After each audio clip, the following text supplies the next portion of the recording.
Vamos lá. Senhor, muito obrigado por mais um dia de vida e saúde, por nos concedestes a cada dia a sua paz. Senhor, envia o teu Santo Espírito agora ao estudarmos mais um capítulo do livro Os Ungidos. Nos guia e nos guarde, em nome de Jesus. Amém. Certo. Romão, então eu peço no final, para os 10 dias de oração. Então eu peço no final, na oração final. Vou anotar aqui para não esquecer. Certo. Então hoje a gente vai estudar o capítulo 53, Realizando o Impossível. A gente estudou o capítulo 52 na segunda-feira e hoje a gente vai retomar, continuando no capítulo 53, vamos retomar a história de Neemias. Então nós vimos no capítulo 52 que Neemias ora por uma oportunidade de falar com o rei e após 4 meses de oração, essa oportunidade é concedida e ele fala com o rei e as suas solicitações são atendidas e ele consegue a ajuda do rei para reconstruir os muros de Jerusalém. Então isso a gente viu no capítulo 52 do livro Os Ungidos. Agora no capítulo 53 nós temos a continuação dessa história, né? Então, com as cartas do rei persa e acompanhado por uma escolta de soldados, Neemias ele não enfrentou nenhuma dificuldade no caminho até Jerusalém. Ele fez o seu caminho em total segurança. Então, vocês imaginem uma pessoa chegando a uma cidade como Jerusalém com uma escolta militar, com vários soldados.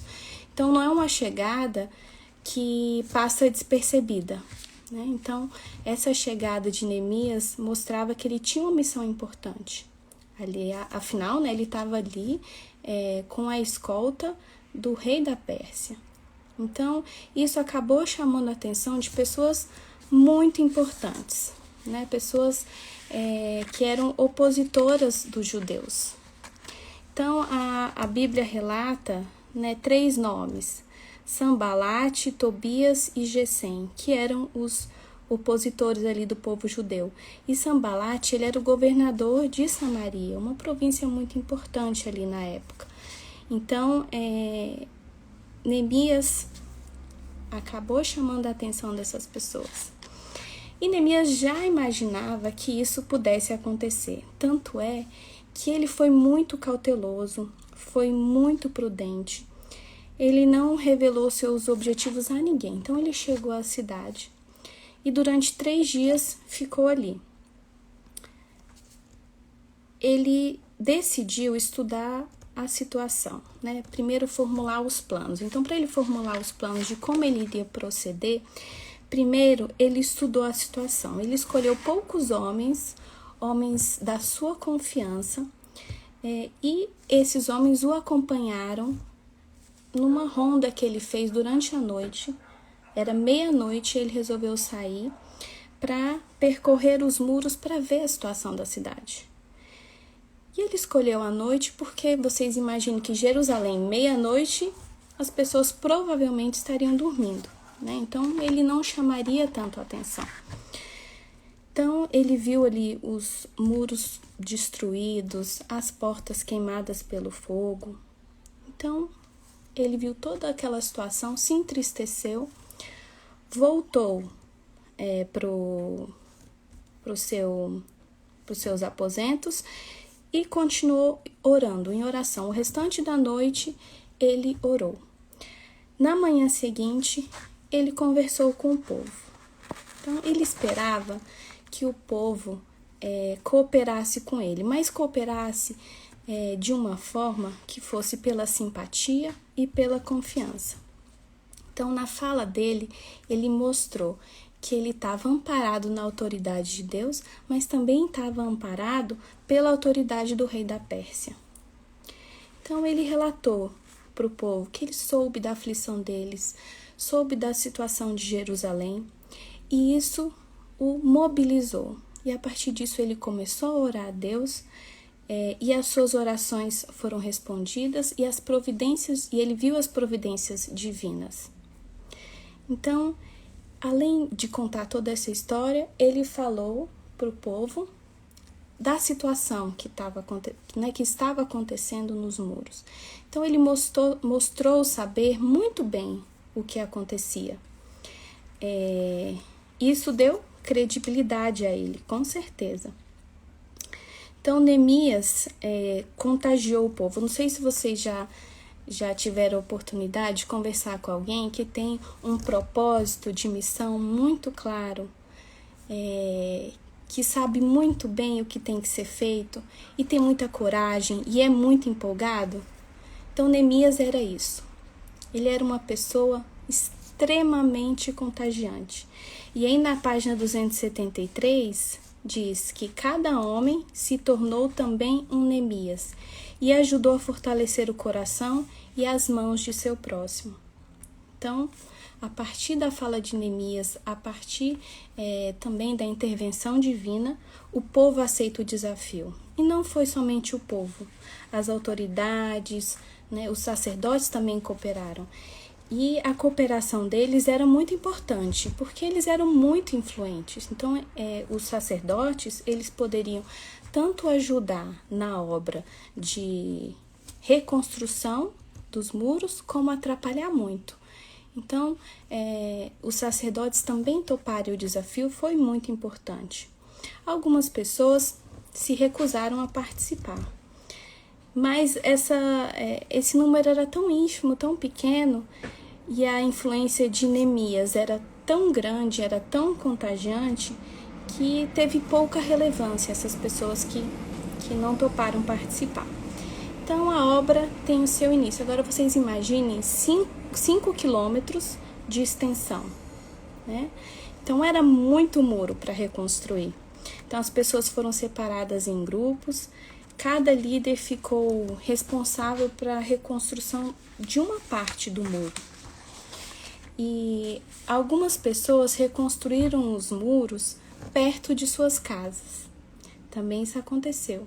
Mas essa reconstrução não foi assim, sem problemas e sem dificuldades. No início, o povo judeu escutou muitas palavras de desprezo, de zombaria. À medida que o muro ia sendo reconstruído e cada vez mais o povo se unia, os opositores aos judeus ridicularizavam. Tinham palavras de zombaria, E a Bíblia traz alguns relatos dessas palavras, Samalote falava: o que aqueles frágeis judeus estão fazendo?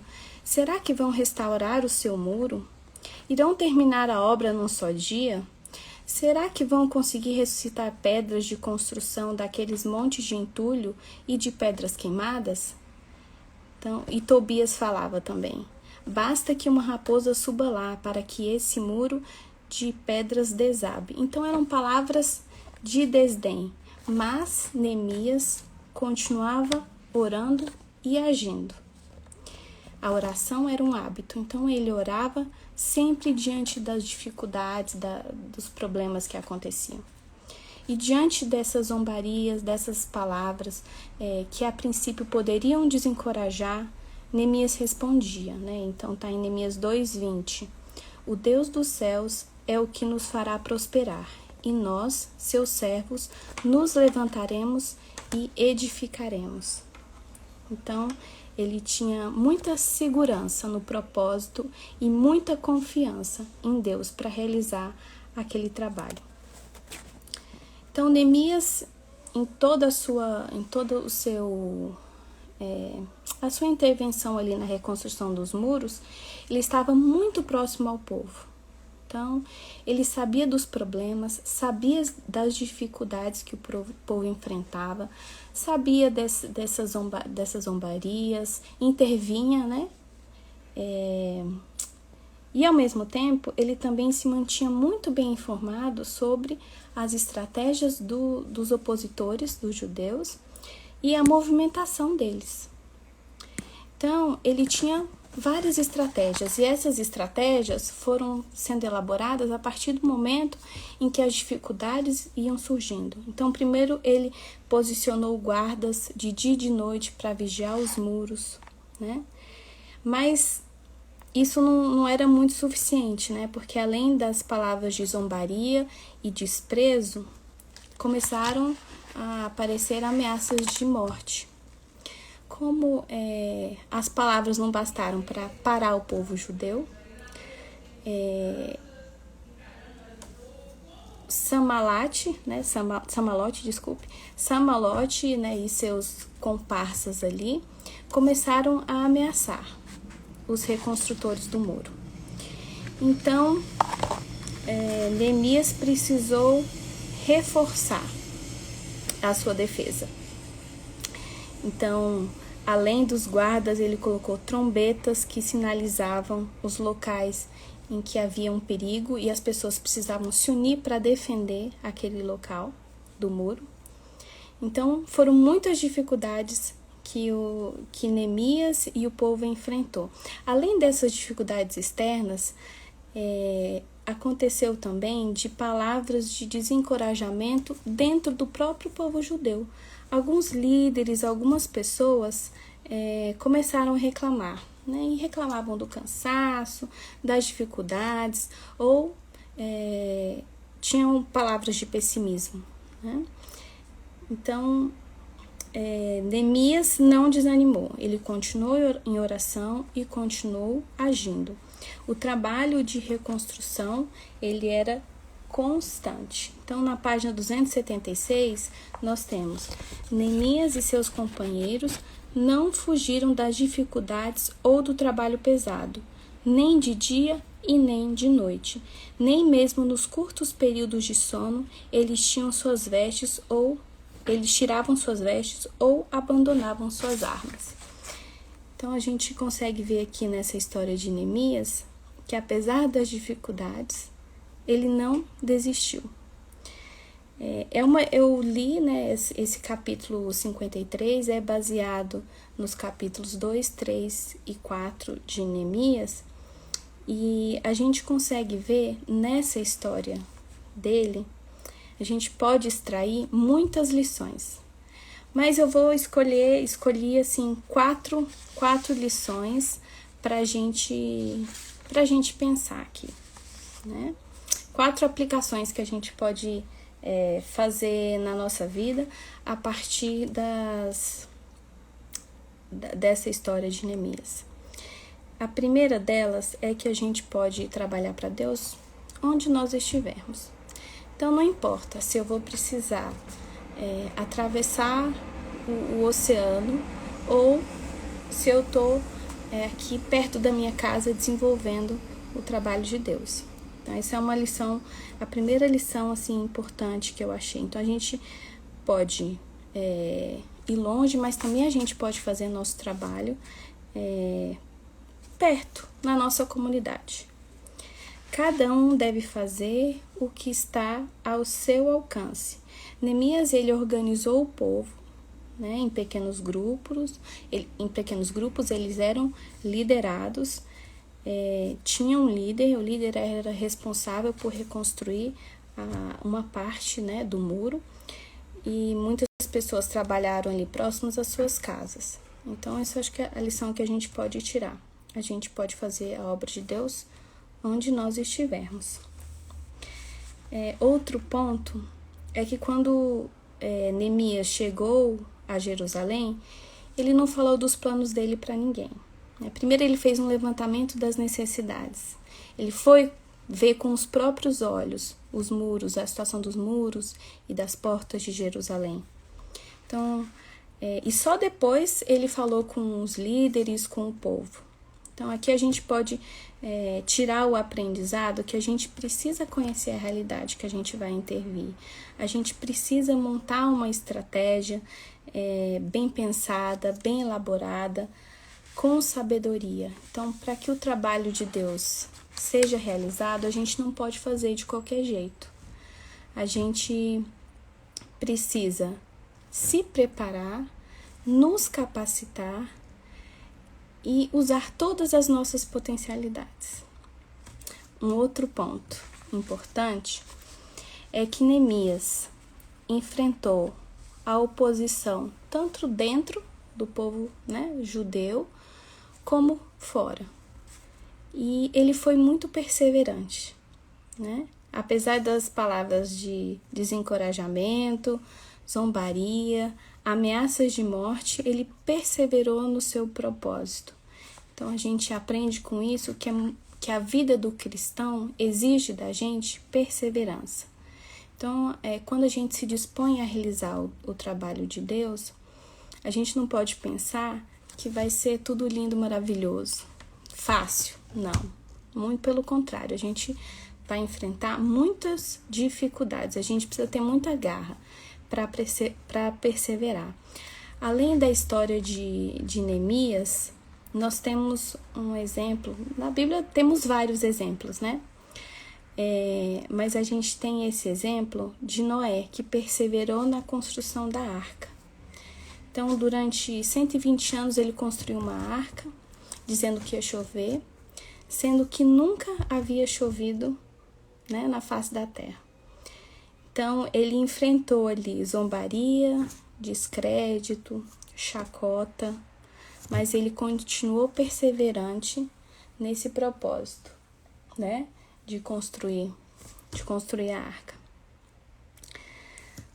O último ponto que eu queria colocar para vocês é que Neemias entregava nas mãos de Deus todas as suas angústias. Então, ele estava ligado constantemente a Deus em oração.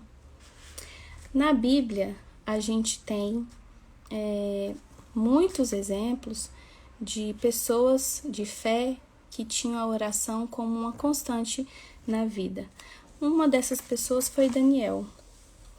Daniel, ele orava a Deus nas diversas situações que ele estava.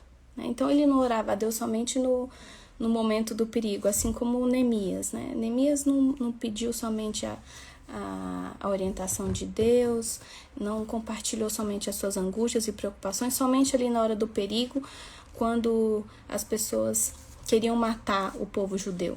Não foi somente nessa hora, Neemias orou 4 meses para ter uma oportunidade para falar com o rei.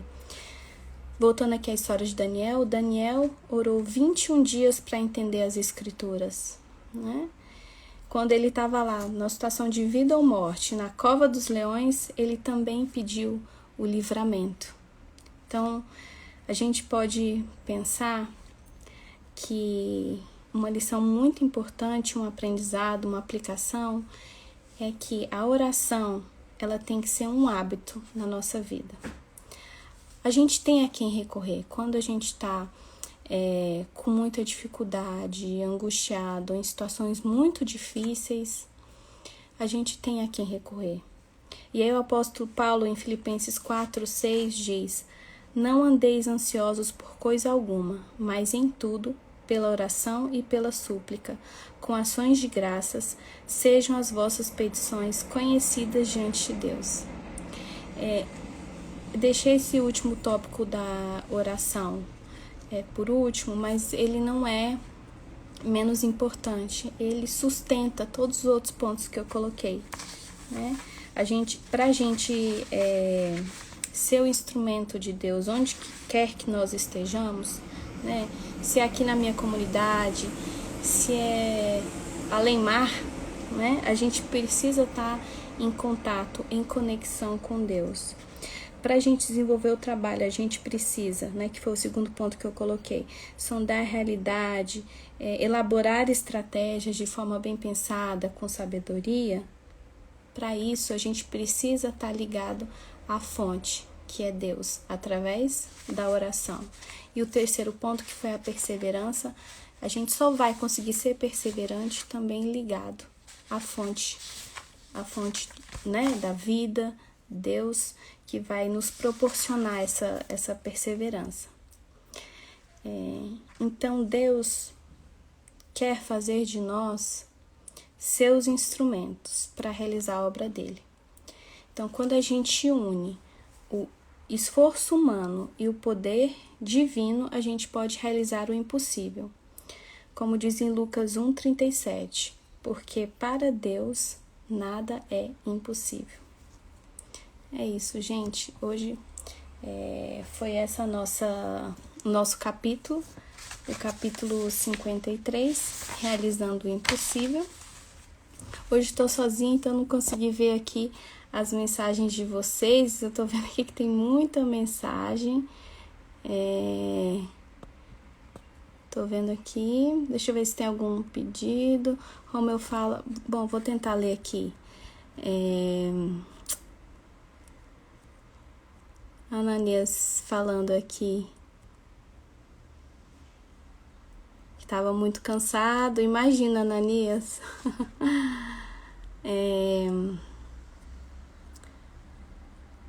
Confiança em Deus é a chave para o sucesso, Romeu falou. Ananias, Neemias entendeu bem aquela frase: o preço da liberdade é a eterna vigilância, com certeza. Romeu, excelentes lições para a vida e para aspectos de liderança, com certeza, Romeu. Suzy fala muito bom, Ronaí fala muito boa lição. Jesus mandou os discípulos começarem a obra por Jerusalém, ou seja, a casa deles, e só depois as cidades vizinhas e os confins da terra. Isso mesmo, Ronaí. Romeu fala, talvez a oposição interna fosse até maior, não foi fácil. Não foi fácil. Precisou de muita perseverança. Resiliência de Neemias é louvável mesmo. 0800, o céu se inclina a nos ouvir, privilégio advindo da graça divina. A gente precisa estar em constante contato, né, em oração, para a gente conseguir caminhar na nossa jornada cristã, que não é fácil, né? A gente vai encontrar oposição, tanto fora como dentro. E às vezes a oposição de dentro é até mais difícil de lidar, né? Porque a priori são pessoas que têm o mesmo propósito que você. Então a gente precisa estar muito apegado a Deus para conseguir seguir em frente. Bom, gente, é isso. O Romeu falou pra gente orar pelos 10 dias de oração, né? Então eu vou fazer a nossa oração para encerrar. Muito obrigada pela participação de vocês. Então, vamos orar. Senhor, muito obrigada por esses aprendizados, por essas lições que nós tiramos da história de Neemias. Que o Senhor possa estar conosco em cada passo da nossa caminhada, da nossa jornada enquanto cristãos. Nós sabemos que enfrentaremos muitas dificuldades. Não será um caminho fácil, mas confiantes que o Senhor é o Deus do impossível, nós continuaremos nossa jornada. Senhor, nos abençoe, que nós possamos colocar a oração como um hábito na nossa vida, que nós possamos colocar a Ti em primeiro lugar. Abençoe também a programação da igreja dos 10 dias de oração. Que o Senhor esteja conosco, nos guiando e nos fortalecendo para participarmos desse programa. Muito obrigada por tudo, muito obrigada por nos guiar. Em nome de Jesus. Amém. Então é isso aí, pessoal. Muito obrigada pela participação.